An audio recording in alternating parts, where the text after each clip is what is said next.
So, what types of properties can one buy in Dubai? Well, broadly speaking, one can buy residential or commercial property in Dubai. Now, residential properties are your apartments, apartment buildings, townhouses, tiered townhouses, villas, and so on.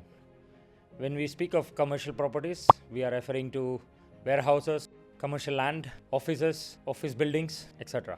Now, these properties can be purchased either as ready property or as an off-plan property. Buying ready properties or an off-plan properties has its own distinct set of advantages and disadvantages. Some of the advantages that I can think of by buying a ready property is that you can actually view the property before you buy it. You know what the view from the balcony will be like. It is a ready property. You can check the maintenance levels of the property. If you are paying rent currently, it is by shifting to your own property, you are investing in your own asset. There is something called loan amortization, which is basically a good part of the loan that will build equity into your property.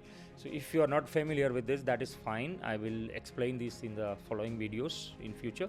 So all these benefits will accrue to a buyer of a ready property. Now the advantages of buying an off plan is that you get to spread your payments over a period of time. You give the property sufficient time to appreciate. So the handover from the time you buy it, depending on when you buy it, could be anywhere from immediate to even 4 years or more.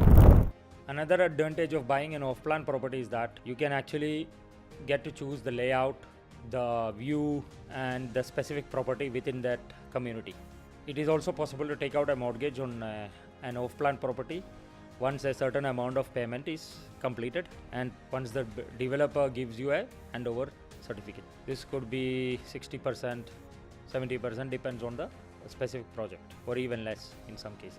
Now, while buying off-plan property, it is important to remember that buying an off-plan property can be a double-edged sword. What I mean by that is, as you are aware, a rising tide lifts all boats. So does a receding tide.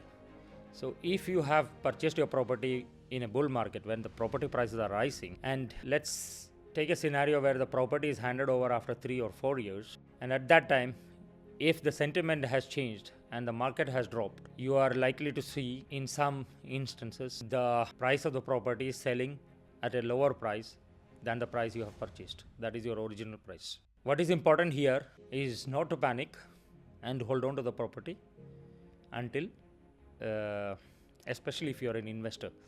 If you want to reside in that property, it does not make much of a difference, because either way you have been paying rent and now your EMI will build equity for you in this new property.